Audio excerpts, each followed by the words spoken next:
प्रसाद जी पांडे। माधव प्रसाद पांडे जी बोलिए। ओम प्रकाश जी का नंबर 4 पे है। कौन बोलेगा भाई? बोलो। बोलिए माननीय ओम प्रकाश जी। माननीय अध्यक्ष जी, बोल रहे हैं हेल्थ पे ना, मैं बिजली को। माननीय अध्यक्ष जी, अरे ये क्या बात जी बोलिए माननीय ओम प्रकाश। शुक्रिया। ये बात नहीं है। एक बहुत महत्वपूर्ण कहते हैं नियम 56 में बहुत महत्वपूर्ण है, जो कहीं ना कहीं माननीय अध्यक्ष जी जनजीवन से जुड़ा हुआ मामला है। मुझे खुशी है कहां से जुड़े हो? कि नेता कहां से जुड़े हो? जल जीवन। जल जीवन से जुड़े हो। मैंने कहा पावर बिजली जन जीवन से जुड़ा हुआ मामला। अच्छा ठीक है। कभी कभी हो जाता है अध्यक्ष जी। नहीं तो बिजली वाला सच में बिजली से जुड़ा हुआ है? मैंने कहा अभी पूर्वांचल और दक्षिणांचल जिसको निजीकरण में देने की बात कर रही है, सबसे पहले दिक्कत है देखिए कि यहाँ रहता कौन है। और आने वाले कल में जब हम इस कल्पना कर रहे हैं कि डीजल पेट्रोल नहीं रहेगा, ऊर्जा ही बहुत बड़ा स्रोत रहेगा जीने का, रहने का और चलने फिरने हर तरह का, ऐसे समय में जो 1 महीना से चल रहा है, पूरा विभाग आंदोलित है, कहीं डर से, कहीं भय से, कहीं न कहीं दबाव से। लोग ये सोच रहे हैं कि होगा क्या बिजली विभाग। और जब से बिजली विभाग की जो स्थिति है, माननीय नेता सदन बैठे हैं, जो माननीय बिजली मंत्री जी हैं, तो बेचारे उनकी कोई गलती नहीं है। जब किताब पढ़े तो गुजरात चले गए और किताब पूरी जवानी वहाँ ख़त्म कर दिए। अब चले आए हम लोग को तंग करने के लिए। आप बिजली विभाग के बारे में पता कर लीजिए, इनका जेई कर क्या रहा है। मुस्कराइए मत माननीय मंत्री जी, जब आपको मैं सपना में भी कभी कभी देखता हूँ तो कहता हूँ कि चेहरा इतना सुंदर है, काम कैसे अच्छा करते हैं। बैठिए ना, अब बैठ जाइए बस। आप बैठ जाइए बस। आपको भी कोई तंग कर सकता है इसलिए मुस्कुरा रहे हैं। नहीं आप बताइए, GMR, LNT, AEW, GNS, Snyder, ये 5 कंपनियां हैं माननीय अध्यक्ष जी। ये 5 कंपनियां पूरे पूर्वांचल को, दक्षिणांचल को मीटर देते हैं। मतलब ये तय नहीं है कि कौन मीटर कब मिलेगा, कौन मीटर कहाँ लगेगा। और इस विभाग में अब 2.5 साल में तय नहीं कर पाएगी कौन मीटर अच्छी कंपनी है। और इस कंपनी का वजह यह है कि कभी किसी का मीटर कितना तेज भाग रहा है, गांव में क्या मामला, जनता से चुनाव लड़ के आएंगे तो समझ में आएगा। ये तो ऊपर वाले हैं, ऊपर कहाँ से भगवान जाने, आकाश पाताल धरती कहीं से नहीं, ऊपर से पैदा हुए लोग हैं। इनको मालूम है। हम लोग सर 25 साल में, मैं जब पहली बार विधायक हुआ 88-89 में, मेरे पास 2 सब स्टेशन थे, एक दिलदार नगर, एक रेवतीपुर। मेरे यहाँ माननीय अध्यक्ष जी बड़ी आबादी के गांव हैं। एक ही गांव में 24-25 हज़ार वोट है, मेरे गांव में 15,000 वोट है। एक ही गांव में 20-20 हज़ार, 19-19 हज़ार वोट है। बड़ी आबादी गांव जो टाउन एरिया होना चाहिए वो गाँव सभा है। ऐसे समय में हम कैसे जीते हैं और कैसे रहते हैं और कैसे चलते हैं, ऐसा नहीं है कि इस पक्ष हो या उस पक्ष हो। हम जनप्रतिनिधि, हम लोग की समस्याएं हैं। जेई 46,000 इनके पास संविदा के लाइनमैन कर्मचारी हैं। उनको कितना वेतन मिलता है, कैसे काम किया जा रहा है। अब नया आप टोरंटो दिए आगरा में, और आप नोएडा में क्या दिए हैं कंपनी NPCL। अब आप बताइए ये गरीब किसान को क्या दे सकता है। अभी तक ये कितने किसान को दिया है आगरा में, नोएडा में कितने किसान को फ्री बिजली दिया है, कितना, क्या वो किसान नहीं है क्या? उन किसान के हिंदुस्तान उत्तर प्रदेश में रहने का अधिकार नहीं है क्या? और आप फिर कह रहे हो पूर्वांचल और दक्षिणांचल के पावर कारपोरेशन को आप दे देंगे। अच्छा, मैं पूछना चाहता हूँ माननीय अध्यक्ष जी आपके माध्यम से कि माननीय मंत्री जी ये तो बता दो आप कि जिनको दे रहे हैं कंपनी एक्ट में क्या नियम है। कंपनी एक्ट में नियम है कि मिनिमम प्रॉफिट 16% होना चाहिए। उनको दान करने के लिए दे रहे हैं क्या? अच्छा, आप असेसमेंट किए हैं, दोनों पावर कारपोरेशन का असेसमेंट है 1,00,000 करोड़, और देने की बात कितने में हो रही है? 1,500 करोड़। 1,500 करोड़। इतना दानी है तो घर वाला दान कर देते, सरकार को है दान कर। 1,500 करोड़ दे रहे। असेसमेंट आपका 50,000 करोड़ का है पूर्वांचल का, 40,000 करोड़ है दक्षिणांचल का। ये एसेट है। अभी आप मीटर कितने करोड़ का खरीदे हैं बता दीजिए। और जो मीटर 5-6 कंपनी आप दे रहे हैं, ये एक कंपनी से क्यों नहीं करा रहे हैं? यदि माननी आप सब गलती कर रहे हैं, कह रहे आप पैदा कितना करते हैं? 5,000 मेगावाट। एनटीपीसी से कितना लेते हैं? 9,000 करोड़, 9,000 मेगावाट। तो 9,000 उनसे लेते हैं, 5,000 आपका पैदाइश है। 7 साल में एक भी पावर स्टेशन उत्पादन आप कंपनी लगा नहीं। और ऐसे समय में अब आप कह रहे हैं, और जिससे लेते हैं वो कौन लोग हैं? जो आपका परचेज कमेटी है, आप परचेज कमेटी के पता करिए, जो हाई पावर कमेटी बना रहा है वो कौन लोग हैं? खरीदता कोई है, सप्लाई कहीं हो रहा है और हिसाब किसी और से हो रहा है। मतलब ये हालत है माननीय अध्यक्ष जी, दर्द किसी को है, दवा कोई खा रहा है। ना दर्द ठीक हो रहा है, ना दवा का फायदा हो रहा है। परचेज कंपनी जो है आपने बैठाया है, वो परचेज कंपनी माननीय अध्यक्ष जी वो तय करता है, और सरकारी रेट पर तो तय करेगा। आप टोरंटो को खरीदते हैं 5 रुपया पर यूनिट और देते हैं 4.5 रुपया। 275 करोड़ रुपया पिछले बजट का कानपुर में आपको घाटा हुआ है। उनसे वसूली क्यों नहीं करते हैं आप? उनसे तो वसूली करना चाहिए। और हर चीज बेचने के लिए थोड़ी बना है, सरकार धंधा करने के लिए थोड़ी आई है माननीय अध्यक्ष जी। वेलफेयर, अच्छा शराब में इतना आमदनी हो रहा है, माननीय नेता सदन ने भी कहा कि शराब में इतना 1,000 करोड़ का फायदा हो रहा है, तो हम तो ये नहीं पूछते हैं कि कहाँ खर्च कर रहे हैं। बिजली का माननीय अध्यक्ष जी, शराब वाले में आपका योगदान है कि नहीं है? शराब पीते हो? नहीं अध्यक्ष जी, मैं आज तक कोई नशा किया ही नहीं। मैंने कहा आपका योगदान नशा है। एक ही है जो आपको देखता हूँ और कोई नशा नहीं। मैं जिंदगी में कोई नशा का काम ही नहीं किया। नशा एक ही है कि गरीब के लिए, नौजवान के लिए, किसान के लिए। लाठी भी खाया हूँ, जेल में गया हूँ। तो नशा वही है कि कुछ कर जाऊँ जिंदगी में, फिर आना नहीं है। हमको तो नहीं आना है, लेकिन जो माननीय मंत्री जी उनको जरूर आना है। राम कृष्ण और बुद्ध सबसे बड़े हैं। और नेता सदन से राय लीजिए, कुछ काम करिए, सोचिए। हम समझ रहे हैं कि आपकी वकालत कहीं और से है, लेकिन आप कुछ अच्छा काम करिए। आप बिजली विभाग में ऐसा कर दिए हैं कि रोज कर्मचारी मेरे यहाँ चले आ रहा है, रोज हड़ताल। मैंने एक दिन क्वेश्चन किया कि आप ही तो बता दीजिए कितने 33/11 केवी के सबस्टेशन पैदा किए, बनवाए। आप 132 कितना बनवाए? अभी हमारे वीरेंद्र माली सदस्य है मर्दा में, वो 3 साल से तय हो रहा है कहाँ बनेगा, नहीं बनेगा, बन जाएगा तो ठीक होगा, नहीं बनेगा तो भी ठीक होगा, और तय 132 नहीं कर पाए। चौचक नहीं हो पा रहा। तो जो सिस्टम है उसको ठीक करिए। हम भी लोकसभा में रहे, माननीय नेता सदन भी रहे हैं। ग्रिड, उत्तरी ग्रिड सबसे अधिक फेल है, बहुत अधिक लोड है। तो मैंने यही कहा उठकर, और मैंने ये बात कहा था कि ग्रिड फेल है तो देशों घाटे में चल रहे, तो इसको भी बेच दिया जाए।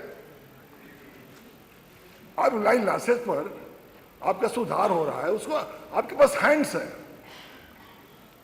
आपके पास हैंड्स है, उसको आप ठीक नहीं कर रहे हैं।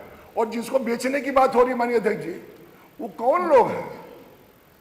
वो धंधा करने वाले लोग हैं, बिजनेस करने वाले, वो फायदा के लिए आ रहे हैं। आज उत्तर पूर्वांचल में जहां सबसे अधिक दबाव है, माननीय नेता सदन कर रहे थे, अच्छी बात कर रहे थे, मैं पढ़ा भी था कि सबसे अधिक दक्षिण में बुजुर्गों की संख्या बढ़ रही है। कुछ स्टेटों का नाम आया था उसमें, कर्नाटक की भी था, केरल का भी था, तेलंगाना का था। उत्तर प्रदेश, बिहार में नौजवान सबसे अधिक है। हम हैदराबाद क्यों जाते हैं? हम बंगलौर क्यों जा रहे हैं? माननीय नेता सदन कहते हैं कि मैंने इतना लाख करोड़ का हुआ, गाजीपुर में तो एक फैक्ट्री नहीं बैठा नेता सदन। और जो बंद है गन्ना की फैक्ट्री नंदगंज, पता कर लीजिए, बंद है अभी तक। जो सबसे अधिक अफीम की उत्पादन होता था वहां भी उत्पादन बंद है। हम ये नहीं कहना चाहते कि आप कर ही देंगे और सब गड़बड़ी 7 साल में है, लेकिन मैं जरूर कहूँगा कि जो हो रहा है वो अच्छी नहीं है। और अपने माननीय मंत्री जी को समझाइए कि बेचना ही कोनो इलाज नहीं है। बेचने से एक संकट खड़ा है। उम्रकाल जी 10 मिनट हो गए, सिर्फ ग्राह्यता में बोलिए, 10 मिनट हो गए। इधर खड़िए आप। इधर, हाँ। सबसे अधिक संकट खड़ा है। पूरा समय में फिर उसी में टाइम होगा, फिर बाकी लोगों को बोलने का अवसर नहीं मिलेगा। पूरा अध्यक्ष जी आप तो नहीं, आप पूरा बोलो, बाकी लोगों को मौका नहीं मिलेगा। समय तय हमको इतना, हम कोनो खराब बात थोड़ी बोल रहे हैं। अच्छा, हमसे नेता सदन चाह रहे हैं कि हम तुम तारीफें करें, तो हम विपक्ष में तारीफें करने बैठे हैं, तो सही होगा वो बोले। हमसे आप चाह रहे हैं कि हम खाली तारीफ करें, ये कैसे होगा साहब? तारीफ तो कर ही रहे हो। माननीय अध्यक्ष जी, एक गांव में किस्सा तो एक आप ही जैसा था, उसको अपने भौजाई से नफरत था, भाई से मोहब्बत था, तो कहता भैया जी या भौजी गाँव हो गया। तो जानते, अब भैया जिएगा तो भौजी विधवा कैसे होगी? भैया मरेगा तब भौजी विधवा होगी। तो आप अध्यक्ष जी थोड़ा सुन लीजिए। हम लोग बहुत, अभी आप माननीय अध्यक्ष जी कह रहे थे, सच है कि आबादी के 60% लोगों के पास 1 एकड़ से कम जमीन है।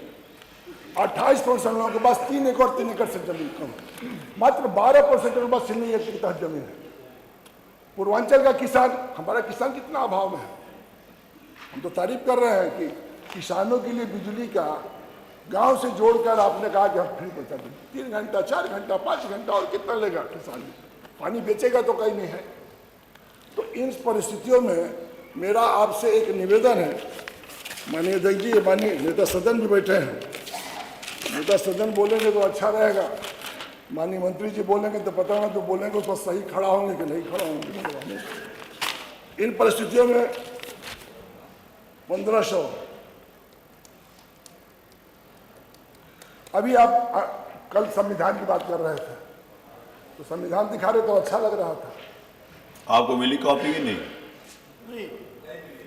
मैं मिल गई सर, तो जी ले गए। वो वाला नहीं मिला, नेता सदन वाला, विपक्ष वाला, विरोधी दल वाला नहीं मिला। लेकिन माननीय अध्यक्ष जी, 1948 में इलेक्ट्रिसिटी सप्लाई कोड बाबा साहब ने ही बनाया था, और उसमें लिखे हैं कि किसानों और गरीबों के लिए फ्री में बिजली उपलब्ध कराने की बात होनी चाहिए। 1900 भारत संविधान से पहले लिखे, क्या लिखे? Electricity supply code.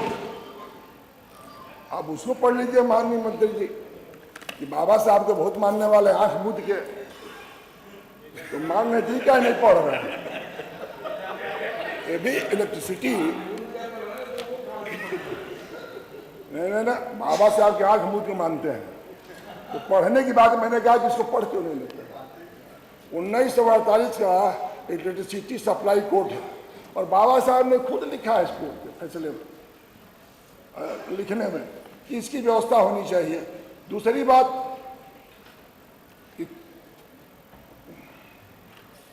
और खपत बढ़ी है माननीय अध्यक्ष जी, बहुत खपत बढ़ी है। मैंने जो एक बात कहा, बोला था, आप बोले किसको बोल रहे हो आप? मैंने कहा जनजीवन से जुड़ा हुआ है। बिजली के बिना हालत ये है, कानपुर रहते हैं अध्यक्ष जी, कितनी महिलाएं अपनी बहुएं भाग गई गांव छोड़ के, गांव में बिजली नहीं है। कानपुर से कोई नहीं भागा, गाजीपुर में भाग गए। आप कानपुर शहर वाले लोग, हम देहात वाले लोग, बड़ी आबादी के गांव वाले लोग हैं, हम लोग देखे हैं। कानपुर से कोई गाजीपुर गया हो तो नाम बताओ। कानपुर में गाजीपुर के लोग हैं, ये सही बात। अब क्यों हम हैं? अपना घर कोई छोड़ता है अध्यक्ष जी? कहीं ना कहीं मजबूरी हो, परेशानी हो, दिक्कत हो, तब छोड़ा है। तो मैं ये बातें माननीय अध्यक्ष जी आपके माध्यम से माननीय मंत्री से जरूर कहूँगा कि जो 16% प्रॉफिट वाले कंपनी को देना चाहते हैं, इस पर जो 5 कंपनी जिसके बारे में मैंने बताया, फिर मैंने कहा कि कम से कम जो व्यवस्था है, ओवरलोड, सिस्टम इंप्रूवमेंट, इस पर पैसा खर्च करिए। अब आप जानते हैं माननीय अध्यक्ष जी, ये ठेका किसको मिला है? हमारे यहाँ बिजली का केबिल वाला जो कुर्ता पैंट शर्ट पहनता था, माननीय अध्यक्ष जी, सदन सूरदास साहब के ऑपरेशन कर रहे हैं, घोटाला तय है, बच गया तो भल्ला की मेहरबानी होगी, ना तो दिल्ली वाले की मेहरबानी होगी। ये कार्गो वाला जो कपड़ा बनाता है उसको करे बिजली बनाओ, ठीक करो। और आपका यही दिसंबर लास्ट डेट है, आप पता कर लीजिए, गाजीपुर का लास्ट डेट है दिसंबर में, काम पूरा 60% भी नहीं पूरा, अभी माननीय नेता सिंचाई मंत्री जी बैठे, मैंने नगर, आपने एक आदर्श नहर योजना लगाया, बहुत अच्छा बोला, अच्छा काम किया उसमें, तो कुछ अच्छा काम भी करने का प्रयास करिए भाई, खाली हर चीज गलते काम करिएगा और बोलिएगा नहीं। आपको क्या लगा है 6 महीने के बाद सेंटर में तो घर चले जाइएगा, हम लोग कहाँ जाएंगे? हम एक बार और आपके अध्यक्ष से बात खत्म करूंगा, नेता सदन भी है, नेता सदन आप मन को थोड़ा सा बड़ा कर लीजिए। हर विधायकों को कहे कि 25 करोड़ रुपया दूंगा, लेकिन हम लोग मान लीजिए, हम लोग का मान लिया कि विपक्ष के हैं, तो आपने कहा कि 25 करोड़ रुपया दूंगा हर विधानसभा में, 5 करोड़, 6 करोड़, अरे 6 करोड़, सॉरी 6 करोड़ कुछ करा दीजिए। उधर वाला भी हम लोग से बोलता है, आपसे नहीं बोलेगा डर के मारे, टिकट कट जाएगा। लेकिन सत्य है कि जितने जनप्रतिनिधि बैठे विधायक, हमसे बात होती है, तू खुश बढ़ रहा तो कहता क्या खुश बढ़ी, दर्द तो पुल में बताएंगे कैसे। ये हालत है, कुछ करा दीजिए। इधर का हम लोग भी 403 में आते हैं, विधानसभा है माननीय अध्यक्ष जी, 403 में हम लोग भी आते हैं। आपका तो नजर दृष्टि ठीक होगी, दोनों के बराबर देखते हैं, तो हम लोग भी 403 में हैं। हम लोग दोनों पाकिस्तान से नहीं आए हैं, उत्तर प्रदेश के विधानसभा के ही मानक से चुन के आए हैं। काम होना चाहिए, और काम होने के लिए मैं इतना ही निवेदन करके अपनी बात खत्म करूंगा कि बिजली विभाग को माननीय नेता सदन प्राइवेट को मत जाने दें। इसको जाने से आपको तो कुछ मिलेगा नहीं मिलेगा हम जानते हैं, बदनामी मिलेगी पक्का, और उत्तर प्रदेश का भला हो जाएगा। सिंचाई में हम लोग बहुत परेशान हैं, बिजली से वजह से किसान, हमारा किसान गरीब है, अभाव में है। हमारे खेती कौन करता है? माननीय अध्यक्ष जी, एक भी किसान आज तक नहीं पैदा होगा जो कहता है कि बेटा हम खेती छोड़ रहे हैं, तुम खेती करना। कहता कहीं जान लगा के चले जाओ, खेती में घाटा है। अंगूठे से अपना खेत देखता है कि जोतने जोग हुआ है कि नहीं, यंत्र भी नहीं है, सुविधा भी नहीं है, डीजल पेट्रोल बहुत महंगा है। इसलिए मैं कहना चाहता हूँ, एक बिजली देने की बात है, रेन लॉसेस कम कराइए, छापा मारवाइए, कनेक्शन दीजिए। अब अंत्योदय से और गरीबी वाला बीपीएल से कह रहे हैं कि पैसा दीजिए, खाली पंखा चला रहा है, बिल आ रहा है 6000, सवेरे ही आ जा रहा जुआ, कहाँ है हो? अरे साहब हमारे पास कुछ नहीं है तब वो बिल। हमारे एक जेई है देवल लिफ्ट कैनाल का, 3/11 के देवल का, वो बिहार से आता है, कब आएगा कब जाएगा पता नहीं चलता। हम 2 साल से उसको खोज रहे, हमें से नहीं भेट। मैंने इससे माननीय अध्यक्ष जी, मंत्री जी से मैंने कहा था कि मंत्री जी कंट्रोल करिए। ये जब बैठते हैं लखनऊ में, जब सुरियाते हैं तो चले जाते हैं दिल्ली या नहीं तो मऊ, इसके बाद इनको 75 जिला मालूम नहीं। इन्हीं बातों के साथ बहुत बहुत धन्यवाद अध्यक्ष जी। श्री कुमार